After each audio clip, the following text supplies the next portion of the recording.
invented. But it wasn't in place during the time of Moses. He didn't use that system. If it was possible to travel back to the time of Moses and you showed him the Matrice Lectionis, look at his face. That's just a joke.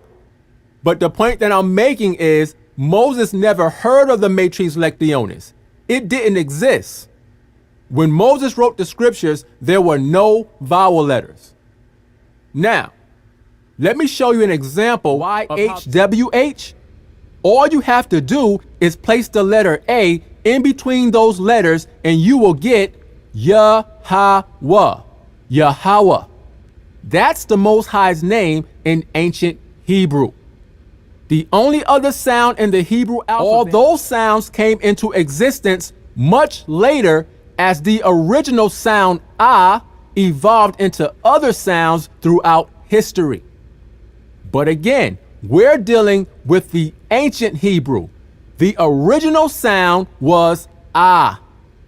So when you look at the name of the Most High, YHWH, all you have to do is place the letter A in between those letters and you will get Yahweh. Yahweh. That's the Most High's name in ancient Hebrew. The only other sound in the Hebrew alphabet is the sound I, but I'll get to that later. Now let me say this clearly. I'm not doing this video for the purpose of attacking anyone because of the name that they call on. That's not what I'm about. I'm well aware that there are many sincere brothers and sisters who may not use the name Yahweh. I'm presenting this information, one, for truth's sake, and also because people have been asking me for years to address this topic with a video. So this is not a personal attack on anybody. This is simply done for edification of the body. Now, let's deal with the Most High's name. Earlier, I said the Most High's name is Yahweh. However, there are many names being used today among Israelites. Two of the more popular that say the Most High's name is Yahuwah, and then you'll find a bunch of other websites that say his name is Yehovah. Some people use the O, some people use the U. This is only happening because of the vowel points and the vowel letters.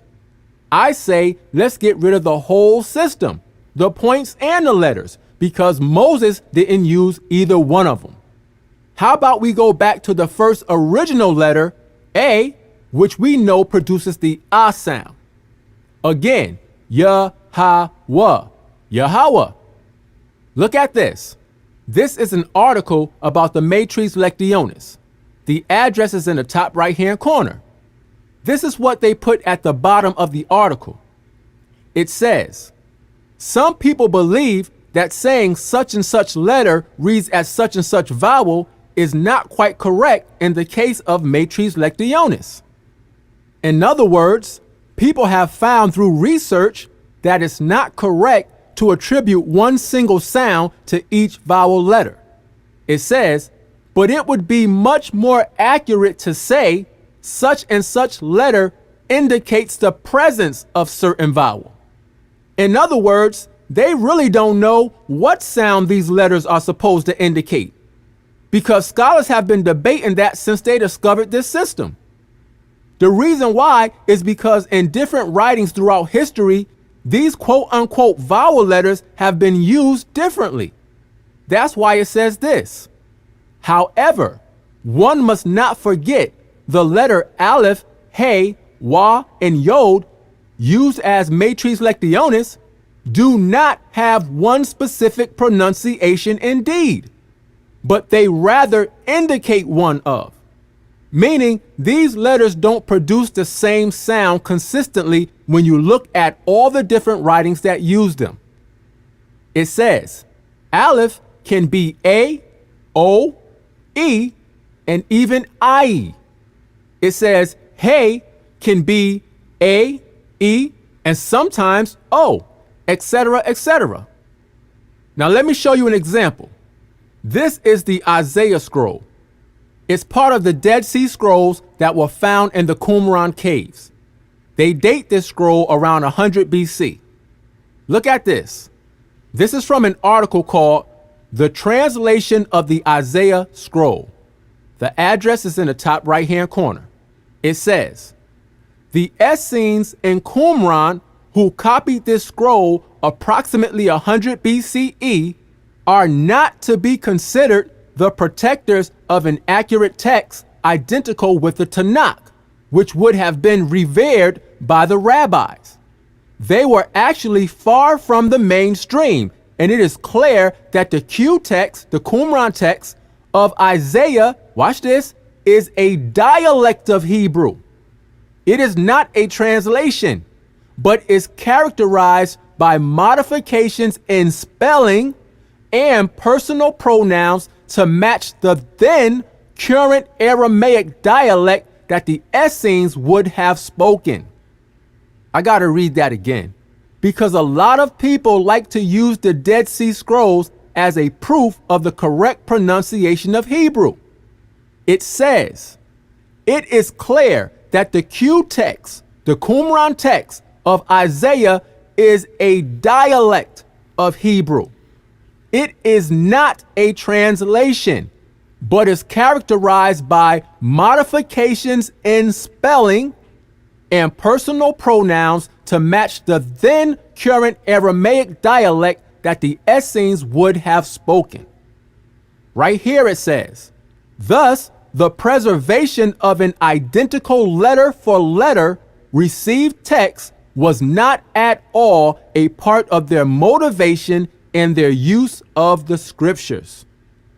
Let's go down to here.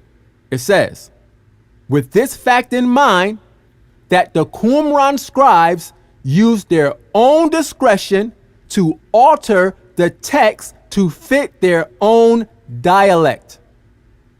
So although the Dead Sea Scrolls was a great discovery, it's still not a reliable source for the ancient pronunciation of Hebrew words.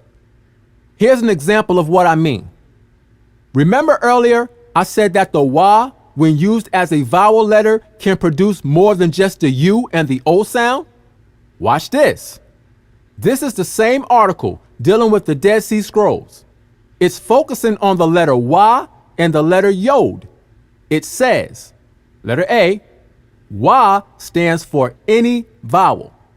It says, there are vowel additions that are meant to help pronunciation and identification of forms that are peculiar to the Q, the Qumran scribes.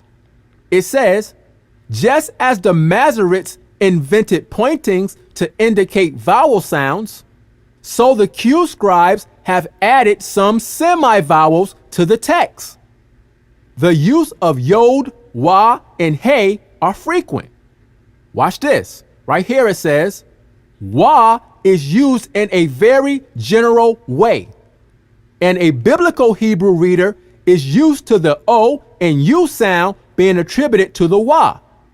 But the Q scribes, the Qumran scribes, are more general with the use of wa, and they employ it with great frequency to stand for any vowel sound, from Sheva to Kometz, etc.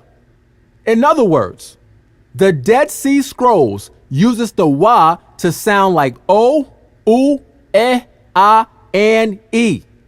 Now that is not a reliable system. Let's go down here. It says, letter B, wa and yod are interchanged. It says, the wa and yod are interchangeable. Where you would expect to find yod, a wa will often be written, and a yod where a wa is expected. This is also frequent in Q, or the Qumran text. So again, the Matrice Lectionis is not a reliable system of pronunciation. Any mention of vowel letters in the Most High's name is something that occurred centuries later after Moses. Any development of Hebrew letters being referred to as vowels is something that happened later on in history. Moses did not write the Most High's name with any type of vowels at all. Now, before I move on, I want to say HWH. All you have to do is place the letter A in between those letters and you will get Yahweh. Yahweh. That's the Most High's name in ancient Hebrew.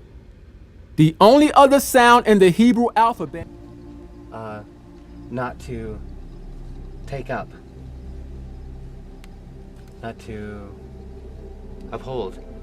Et down here, that's missing. The aleph is gone, the ta is there. Et Shem. Yahweh. The name of the Lord. Don't take up the name of the Lord.